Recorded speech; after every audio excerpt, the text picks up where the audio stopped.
everyone. I am Manisha Joshi, and on today's episode of Conversations with Manisha, I have a very, very special guest. In my current Leadership Jacksonville 2023 class, I had the wonderful opportunity of meeting a wonderful gentleman named Leonard Chatman Jr. He spoke about his mom so lovingly and profusely, I knew I had to get her on camera. I am so honored to meet you today, Cheryl. Thank you. This is just absolute honor for me because when Leonard told me all about you and your journey with multiple sclerosis, I was just intrigued and enamored that you didn't take this disease as something that was going to reduce you. If anything, it enlarged and motivated your life to do so much. So are you originally from here? I'm originally from Jacksonville. Okay. Yeah. I lived in Virginia twice. Okay. Navy. Now you were only 25 when you were diagnosed. What were the first symptoms that you felt or knew something was different? Well, with MS, they will tell you, after your diagnosis, you say, I knew it was something wrong even prior to the diagnosis. Yeah. At 19, Wow. I began to be numb in the palms of both my hands and the bottom of my feet. And this is during the day or night or just any time? Wow. I went to the doctor. They said, oh, well, it's going to go away. Well, 33 years later to date, I'm still numb in the palms of both my hands and the bottom of both my feet. That was at the age of 19. Well, at the age of 25, we were living in Virginia, in Virginia Beach. And at that time, I had a 2-year-old and a 3.5-year-old. Wow.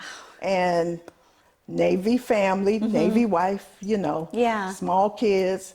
And I couldn't see. My gosh. And I was like, scratching my eyes. I said, something's not right. So I told my husband, and we went to the naval base, and I failed the big E EI chart and all the largest that. letter, And so the commander came in and he said, Miss Chatman, what is your problem? And I said, I can't see. And he looked at me, he said, look, he's going out to sea, go home. I grabbed my purse, we left. He saw I was upset and he said, well, Miss Chatman, go up to the 13th floor and maybe they'll get you an appointment in a month. I left in a month. Well, I left, we got home, I went to the Yellow Pages, found this doctor, Dr. Posner. I told them it was an emergency and they said, we can see you tomorrow morning at 10 o'clock. I said, okay, got there the next morning, my vision was still out. And he said, well, he examined me. I failed his big E and the whole chart. My gosh. He said, well, Miss Chatman, your left eye is dead. My gosh. He said, but your right eye, 20/20. What? Wow. And I said, no. I said, there's something wrong. I grabbed him by the hand. I said, I'm begging you to look one more time, please. Yeah. And he kind of shrugged his shoulders up and he said, okay. And after he looked again, he grabbed my hand and he said, oh, Miss Chatman, I'm sorry. I see it. It's optic neuritis. He sent me the same building to the 25th floor, I think it was, to a neuro eye surgeon. Wow. And bumped me in a room. It was full of people and bumped me to him in front of all those people. He examined me and he said, there's nothing I can do for you. You need to see a neurologist. My gosh. The next morning, I was at Dr. Armstead Williams' office and he said, you know what? After he examined me and I failed his chart, he said, you're gonna be all right. He said, but I want you to have a gamut of tests, MRI, electrodes, the glue in the head, and blood work, but I'm gonna put you on steroids. Now you're gonna get a little hungry. I didn't know I was gonna eat a Sara Lee pecan pie every day. I would hide it so the kids wouldn't ask me, Mama, can I have a piece? I love it. No. Side of ice cream? No, you just like the it straight. Sweet pie. Yeah. So 2 weeks later, after all that tests, all those tests and everything, Now you my were still vision was raising the same. your two boys Yeah, at the same time. 2 and 3.5. And they recognized that you couldn't see. Well, How? at 2 and 3.5, I don't know how much Okay. I tried to be Yeah. as normal, Yeah. but I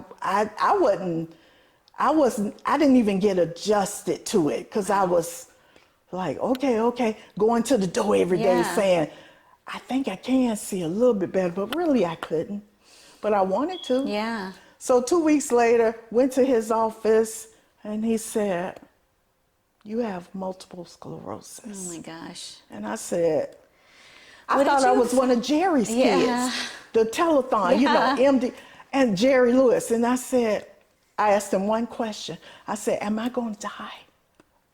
And it's been 33 years. I hadn't seen him because he's in Virginia, and he hadn't answered me. Wow. So I decided early on Yeah. that I was going to try to give my kids that were 2 and 3.5 at the time a normal life, the best that I could. Incredible. Yeah. I made the determination that I was going to do it. And give up was not in my vocabulary. I love that. I love that. I just decided early on to get the knowledge and the information from the National Multiple Sclerosis Society to find out how I could continue to live the best life that I could. So I began to just get the information and knowledge. And I realized that early on, I was not given a death sentence. I was given a different life sentence, but not a death sentence. And I just began to live my life in a positive manner. I began to I decided for myself that I was going to continue to live the best life possible. Like I always tell people, I am legally blind. My vision did not come back when it went out. Yeah. I see shadows, silhouettes. You gave me a perfect hug at the front door, so hey. I told you why. But I'm a go-getter. I'm an independent person. Yeah. And I decided early on, and I've taken this all over the country. Yeah. You cannot be both pitiful and powerful at the same time. I chose to be powerful. We have the power to empower, the power to enrich, and the power to live the best life possible. It's a matter of choice. No, it is. When Leonard sent me your clip of you being featured on the Montel Williams show, which was amazing, and then I read more about who you are, you're a national spokesperson for folks with multiple sclerosis. You've spoken to many organizations, you've spoken to audiences and to people with this disease. I am sure they are looking at you and thinking, that's the attitude I want to have. That's the person I want to become. Because it is so easy to sort of throw yourself a pity party and think, well, I have this now. I'm going to give up. What more can I do? Why should I bother? But you said, I'm not going to let this disease take over my body. Right. I'm going to take it and I'm going to live my life to the fullest. And here you are. Like I said, I love that. a different life sentence. Yeah. I just decided mentally for myself that I was going to continue to live because I had a 2 and a 3.5-year-old. How old are your boys now? They are 35 and 38. Wow.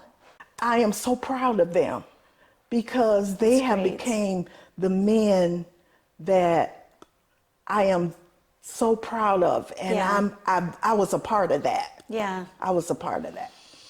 I'm clutching on to this book because you are the author. Tell me what inspired you to, again, you were a mom, you're a national spokesperson, and you had time to write this book. Well, at that time, my husband and I became national speakers together. Wow. Going all over the country, speaking to families and couples and individuals living with multiple sclerosis. Yeah. We decided we developed this program to encourage and motivate individuals living with MS. A lot of times, like you said, we feel like we've been given a death sentence, and we say, why me? Yeah. Why not me? So we got this program going, and we developed it, and we just began to travel and empower and encourage people living, and children, because they have to live with it also. Okay. So the art of living with multiple sclerosis, you've got 6 secrets for managing this, and I think this is such a wealth of resource. Where can folks find this book? I think it's at Amazon. You can go to their bookstore and make your purchase. Okay, we'll be sure to put a QR code at the end. I wanted to ask you, so living with this, how is your day-to-day? You know, so for me, right, there's little things that human beings can grumble about. You know, coffee got cold, or I forgot to get gas in the car. Those are so minor compared to you. When I met you at the front door, I would not know. I know. You're so composed. Well, you know what? And I'm going to say this. Yeah. Nobody but God. It has been nobody but God that has carried me through this journey of multiple sclerosis in life. Nobody but, because I put my total trust in Him. Yeah. No matter what my circumstance, whatever I'm going through or dealing with, even raising my kids, it's nobody but God that has carried me to raise them and to make sure that they lived a good life. And we made a big decision early on that that's what we were going to do. I love that. And it also, attitude is everything. Yes, it is. You got to have a good attitude. Yeah.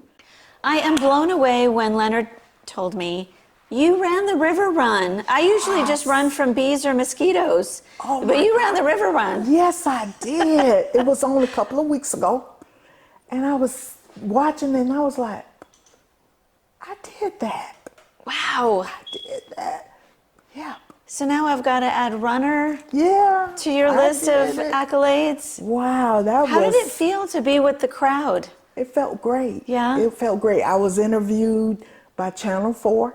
Wow. And I was in the newspaper, you know, all of that stuff. You got to make the determination for yourself that I am going to live a good life in spite of my circumstance, because my life is not over. I've talked to tens of thousands of people all over the country. Yeah. And there has been numerous people that they feel that I have helped them live a good life, you know, how I have encouraged them. But they don't realize that with me giving them encouragement, I'm encouraging myself. Yeah. The youngest person that I've ever seen diagnosed with MS was 4 years old. Wow. A baby. And I've had them all the way from their 50s all the way in between. I think the oldest was 80. Wow. And it's been a blessing. Yeah. And I just feel that I have been blessed. I was blessed to do that. Yeah. And touch their lives. Yeah. In the most personal way. We never know who we're inspiring. We never know who's remembering us, but I am sure your words, your advice, your story is touching thousands of people, not just in Jacksonville, but across the nation. Yeah. You were mentioning earlier that you have been on many television shows, and there was one that stood out to me.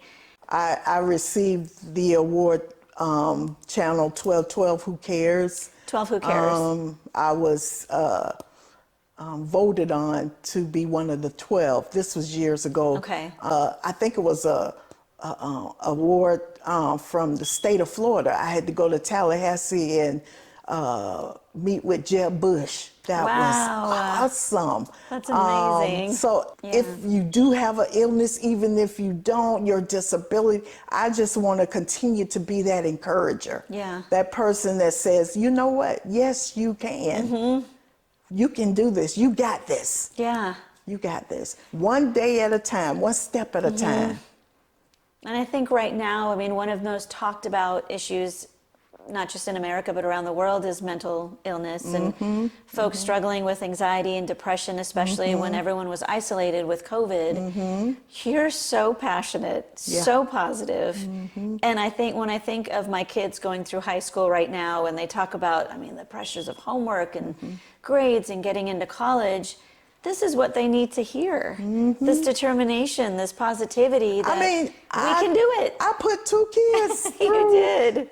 high school. You did. They almost And drove me crazy. one of them's a little camera shy right now, isn't he? He's in the room with us. Oh boy. He was something else. But Was he? you know what? I just love the journey. Yeah. The stories and the things that we had to go through and deal with. We did it together as a team. My kids can tell you, they didn't get away with nothing. Well, they probably got away with some things, I'm sure, but for the most part, Yeah. I was momager. Momager. Oh, yeah. Boy. Oh, yeah. Okay, I'm going to have to tease Leonard about that. Yeah, I still am. They can tell you. All right. I don't want to end this conversation, but before we do, what are some lasting thoughts that would inspire our audience? I feel like, again, I just want to watch this video over and over. It's been so powerful. But like you said earlier, for those that have a disease or not, staying powerful, having a great attitude. When we talk about leaving a legacy, what legacy do you want to leave behind for your sons and everyone that knows you and that you've touched? Well, wow, I hadn't really thought of that a lot, but I want to let the work that I did speak for me. What I did on this earth, I pray that that's my legacy. I want to be known that I try to encourage and motivate and uplift those that I could. And I try to leave a positive impression. And that I love to encourage and motivate individuals. And I think I get that from my grandmother. Do you? Yeah, I think I get that from my grandmother. And that's something that's been embedded, I'm gonna say, that's been entrenched in me from a child. So with me, what you see is what you get. And I just want people to remember that I loved, I encouraged, and may the work that I've done and the life that I live speak for me. That is so beautiful. I'm getting another hug after this this conversation. Thank you so much. Oh, well, I'm just so honored. When Leonard asked me, I said, there are so many talented videographers in this city, and we had just met this Leadership Jacksonville year, and he said, it was you. Wow. I needed you to talk to my mom, and now I know why. I am so blessed to have met you. I'm fired up. I'm encouraged to really, I feel like I fully live my life, but now having met you, I feel like there's 100 million more things I want to do. So thank you for sharing your story with our audience. You're welcome. I appreciate all of you joining us today. We will make sure we put a QR code for her amazing book. And again, thank you for this evening. This has been a blessing. Thank you so much. Thank you, everyone. We'll see you next time on Conversations with Manisha.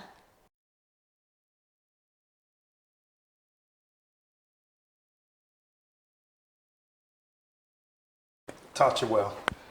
That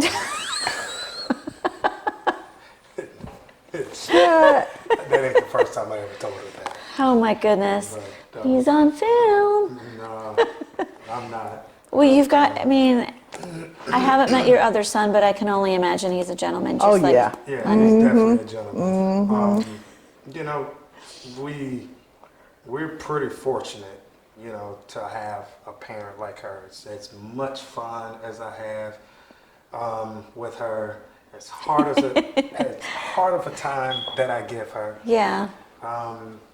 You know, you got to take a step back, right? Yeah. You know, some people call it taking a pause, right? You got to take a step back and be present. We always talk about being present. And so if I was to be present, like, wow, you know, I had a really great childhood, you know, despite the challenges that, you know, my mom was, Yeah. you know, being faced with. You know what I mean? And now that, you know, I'm, you know, a couple doorsteps or a couple good mornings away from, you know, 38, Yeah. you know, you kind of, you know, again, take a step back and see, you know what, I'm fortunate. Yeah. You know what I mean? Because I am who I am, you know, the go-getter, the ambitious, Yes. if that's a word. You know, I like it. I like the way it sounds. But, you know, I have ambition. You know, I have a passion to serve. I have a passion, you know, to, you know, encourage people. I have a passion to, you know, make people feel like, you know, we're best friends and it could be, you know, our first time meeting. Yeah. You know what I mean? Am I right about it? Absolutely. I remember when you told me, so both of my parents are deceased, and, you know, my one sister lives in Bombay. And I was telling Leonard, I said, you know, I miss having family here. And he looked right at me and he said, I'll tell you what, I'm your family. Do you remember that? And then when I, you know, he gave me this big hug, and he texts me and he says, don't forget, this is Leonard, your family.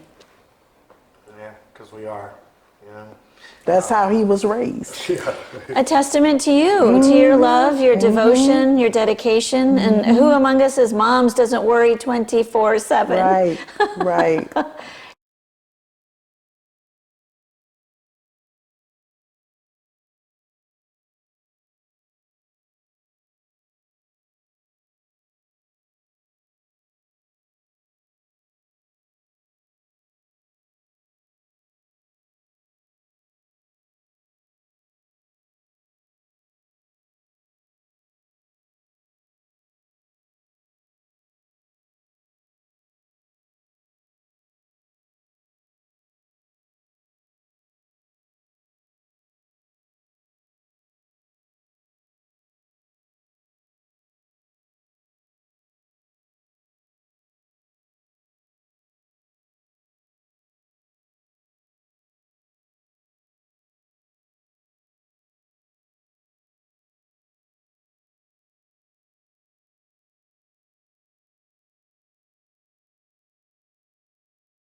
You are a beautiful soul, inside and out. Thank you. You really are. She's a superstar. Thank You you. know, and you know, But my work is not over. yeah. Is this your body of work right here? Yeah, well, that too. Well, the reason she says that is because, you know, she always talks about as long as there's breath, there's hope, right? And that's for the camera too. You know, Yeah. for the audience members, as long as there's breath, there's hope. Yeah. You Yeah. know? As long as there's breath, there's hope. And, you know, that's her message. That's what she says, Yeah. right? She gives me hope. You know what I mean? I love that. The only thing that I've ever, you know, asked from her is, you know, to not force me to go grocery shopping. I had to do it as a kid, right? She couldn't see me. I had to Is go. it too many cereals in the aisle? For me, it's the just- overabundance of Yeah, it's choices. just a lot of options, you know what I mean? And I get overwhelmed, you know? What aisle is the brand? Right? She knows Publix better than I do. And I'm Y'all the one didn't that have to with go. it. You didn't have to go No, we're going. No, we're going Publix. I need to go. I have tonight, the. too. Oh God. I gotta go tonight too. Oh my God. She has the. I have the vision. She does it, but I don't like going grocery shopping. And true story, Eric. True story. She knows Publix better than most of us with vision. That's do. a true story. I literally can drop her off at the front doorstep. I usually get out. Yeah. She knows I usually get out, make sure she gets out the truck safely. I don't, gosh. yes, but I don't And need you to do that I either know way. I know you don't. Yeah. And she gets out, right? And I could go park right? Maybe I'm working, maybe I'm texting, maybe I'm on a call, and she can walk through Publix, get exactly what she needs Wow. without requesting any help from nobody, right?